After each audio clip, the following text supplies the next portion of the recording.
Opisyal nang inanunsyo ng MTRCB ang kanilang desisyon na suspendihin ang pag-ere sa telebisyon ng kapamilya program na It's Showtime. Iyan ang mababasa sa inilabas nilang press release nitong September 4. Ayon sa MTRCB, pinapatawan nila ng 12-day suspension ng It's Showtime dahil sa patong-patong na reklamong natanggap nila matapos umere noong July 25 sa segment na Isip Bata ang eksena kung saan kumain ng icing ang mag-asawang sina Vice Ganda at Ayon Perez. Binigyan naman ng 15 araw ang pamunuan ng It's Showtime upang magsumite ng motion for reconsideration. Kung hindi babawiin ng MTRCB ang kanilang desisyon, maaaring iapela ng Kapamilya Show ang desisyon sa Office of the President. Ibinunyag din ng ahensya sa kanilang press release na hindi lamang ang pagkain ng icing ni Vice at Ayon ang insidenteng tumawag ng pansin nila. Pagdidiin ng MTRCB, 2 beses nang nakatanggap ng warning ang It's Showtime. Ito'y noong sabihin daw ni na Jong Hilario at Vice Ganda ang salitang G-spot noong January 24. Kung ikaw ba, Vice, tatayo ka ng isang dancer, ano kasi may G, letter G, D. Magtatayo ng isang dancer. O isang dance group? Dance group. Anong parang may inaisip mo ang pangalan? Anong magandang pangalan para sa'yo? V-spot. Ano? Okay, G-spot. G-spot. Kasi Kasi ganda. Ganda. Kasi magtatayo ka ng ano eh. Spot. Kasi magtatayo ka ng dance studio eh. On the spot, Di ba? Oh, pwede ha? Di ba? Pwede, yes. G-spot. G-spot. Gusto mong makapunta sa ano sa lugar namin? Opo. Sa G-spot. Saan mo ilalagay yan? Yung ano mo, yung dance studio mo. Saan mo Sa ilalagay area, yung sa dance area. studio? Sa medyo liblib. Yung G-spot Sa liblib sa ka. pinakaliblib na lugar, yung mga madidilim na lugar, matatalahib. Malamang Kahit hindi sa mo pinakamababahong lugar. Malamang Oo, hindi mo kasi- pa napupuntahan yan. Pati na rin ang pagsasalita raw ni Vong Navarro ng salitang tinggil noong June 3. Inahangaan ko lang si Coco Martin. Yun. Pangalan. Si Tanggol. Gusto mo si Tanggol? Si Tenggel. Ikaw partner ni Tenggel. Si Tanggol.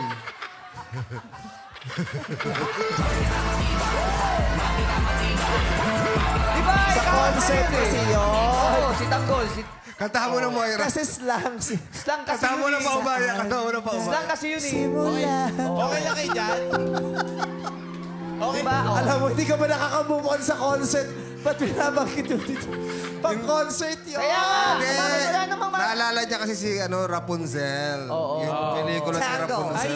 Bakit? Okay lang kayo dyan. Tangle. Tinenggelin dami. Tinenggel. Oh, slang yun eh. Bukod pa rito, may prior warnings na rin natanggap ang It's Showtime nang sabihin ni Kim Chiu ang salitang pekpek shorts noong January 9. Tuwa-tuwa yung mga lalaki sa likod, oh, sir. Ay, asan? Tuwa yung mga lalaki doon, oh. Tanungin natin yung, parang may gustong maki-showdown kay Chi. Oh, yung Ay, isa, meron. yung isa naging lalaki.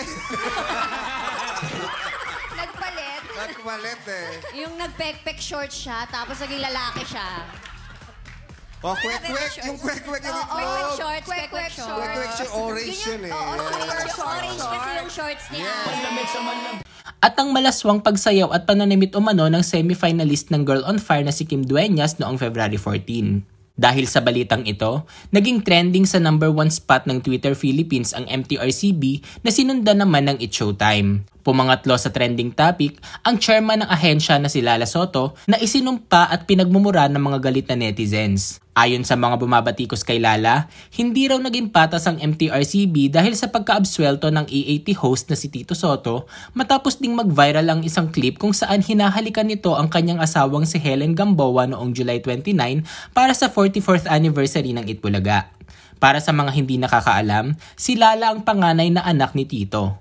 Kaya hirit ng mga netizens, hindi maiiwasang magkaroon ng conflict of interest at bias si Lala dahil kadugo niya ang sangkot sa issue. Noong August 2, eksklusibong nagpaunlak ng interview si Lala sa radio show na Christopher Minute. Sa programa ay ipinagtanggol pa ni Lala ang kanyang ama at ipinaliwanag na gano'n na raw talaga ang kanilang mga magulang kahit noong bata pa sila. Paglalahad pa niya, matagal na raw itong ginagawa ni na Tito at Helen sa telebisyon at wala naman daw nagiging problema. Katwiran pa ni Lala, ang ginawa ng kanyang mga magulang ay isang ehemplo ng mag-asawa. Kaya naman, wala raw dahilan ng MTRCB para ipatawag ang pamunuan ng EAT. Alam niyo po, lumaki po kasi akong ganun. Na halos araw-araw ng buhay naming magkakapatid. Ganun po talaga ang aming mga magulang, sa telebisyon ay maski saan, mula pa po nung bata kami. They have been married for 55 years now. Wow. And tulad nga ng sinasabi ko, yung mga lambingan nilang ganyan, simula pa nung may show sila, yung cute, kapag nag-guest ang mommy sa School Bukol, at yung dating Eat Bulaga, all through the years, ginagawa po nila talaga yan. At wala naman naging problema kasi in fact, ito po ay isa pa rin ehemplo ng mag-asawa. Lumalabas din sa kanyang interview na kahit napakaraming reklamo ang kanilang matanggap tungkol sa isang programa o individual, ang MTRCB pa rin ang masusunod kung ipapatawag nila ang mga taong sangkot dito. Hindi naman po kasi 'di ba, isang tao lang magrereklamo, aaksyonan kagad, 'di ba po may volume po 'yan kung ilan saka bibigyan ng aksyon. Ganun po ba 'yon? Okay, Romel nanay, ganito po 'yon. Ang MTRCB is a quasi-judicial body. We are also a national government agency. Ibig sabihin, meron kaming sariling proseso. Meron kaming sariling due process. Hindi naman porket may isang nag-complain ay bibigyan ng katotohanan na kaagad ito. Ito ay mayroong complaints mechanism sa aming ahensya, which I recently just fixed. We established a complaints mechanism. Ibig sabihin, kung paano hinahandle ang complaints, mayroon kaming sariling sistema because we are to follow a due process. So kapag kunyari halimbawa meron kaming natanggap na complaint, kailangan pa i-assess at i-verify ng aming monitoring inspection unit. Dahil hindi naman po basta magko-complain lang ay ibig sabihin may katotohanan na or may paglabag.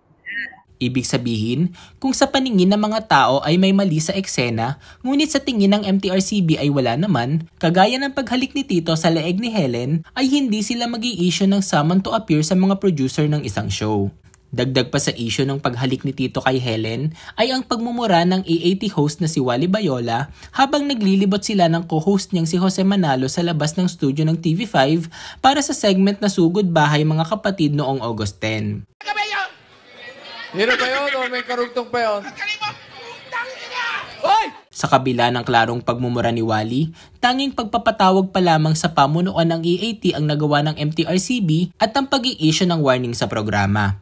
Kaya naman bukod sa mga masasakit na salita, nananawagan din ng mga netizens na mag-resign na si Lala sa kanyang pwesto o mainam kung i-abolish na ng gobyerno ang MTRCB dahil sa umano'y paurong na pag-iisip ng mga taong kaanib nito.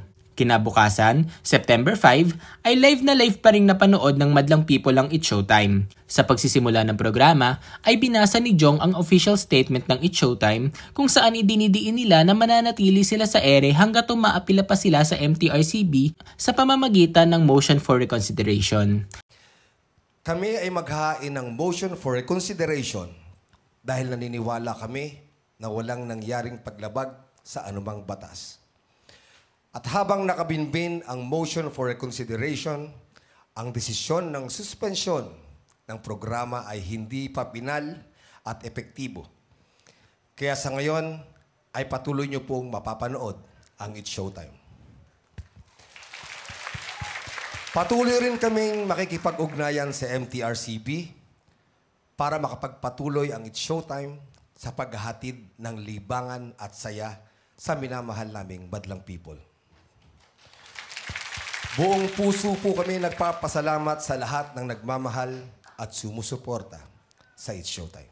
Samantala, narito naman ang komento ng mga netizens hinggil sa nangyari.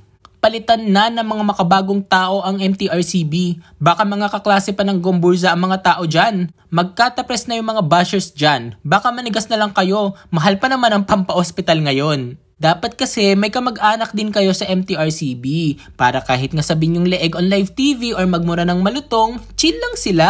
Grabe, lahat na lang. It's Showtime lang ang nagpapatanggal ng lungkot dito sa abroad. Tapos ganyan pa yung mangyayari. Sana walang bias. Nakakalungkot talaga. Pag Showtime, ang daming violation. Konting pagkakamali lang, violation ka agad. Pero pag yung iba, hindi nila nakikita yung kamalian. Just saying, solid Showtimer ako. Solid kapamilya mula noon hanggang ngayon. Nakakalungkot naman, wag naman po sana kasi showtime na nga lang ang kasama ko sa tanghalian. Kahit lagi ako mag-isa dito sa bahay, basta may showtime tumatawa akong mag-isa o umiiyak. Basta masaya ako, parang hindi kumpleto ang araw ko pag walang showtime. Solid showtimer ako mula noon hanggang ngayon.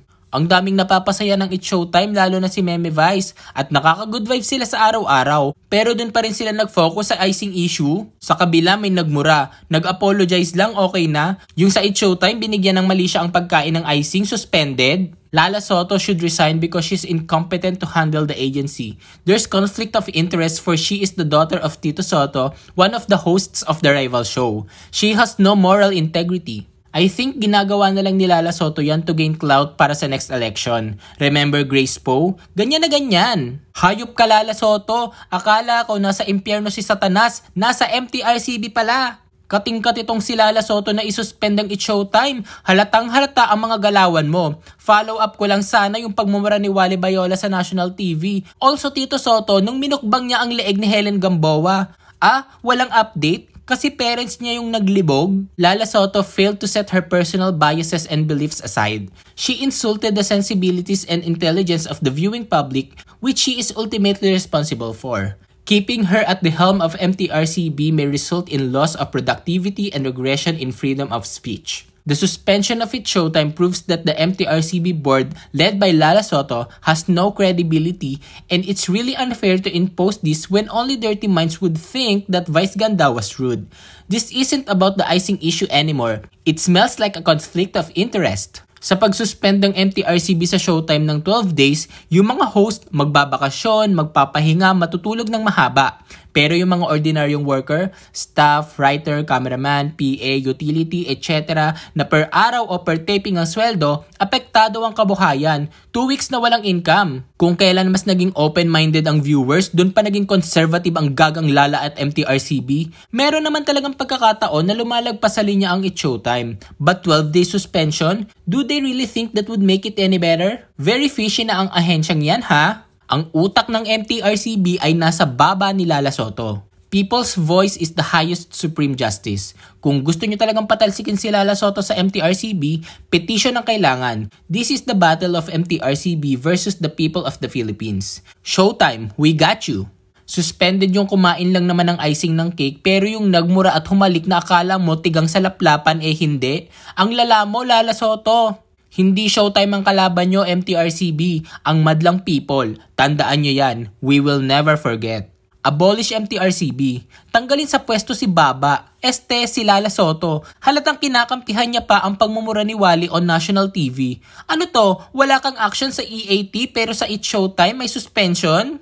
At ikaw, Lala Sotong, mamali ka sana ng yuko nang mabutas ng baba mo yung leeg mo. Sana hanggang pagtulog ni Lala Soto, marinig niya yung theme song ng It's Showtime tsaka ng Mini Miss You. Naway makakain ng panis na ulam si Lala Soto. Mga kapamilya, anong masasabi nyo sa balitang ito? Bawiin kaya ng MTRCB ang kanilang desisyon na suspendihin ang It's Showtime? Maging patas kaya si Lala at patawan din ng kaparusahan ng EAT sa mga susunod na araw? Pag-usapan na natin yan sa comment section. I-like at i-share nyo na rin ang video na ito upang mapanood pa ng mas marami natin mga kapamilya. Mag-subscribe na rin kayo sa aming YouTube channel at pindutin ang notification bell upang hindi kayo mahuli sa mga latest kapamilya updates. Salamat!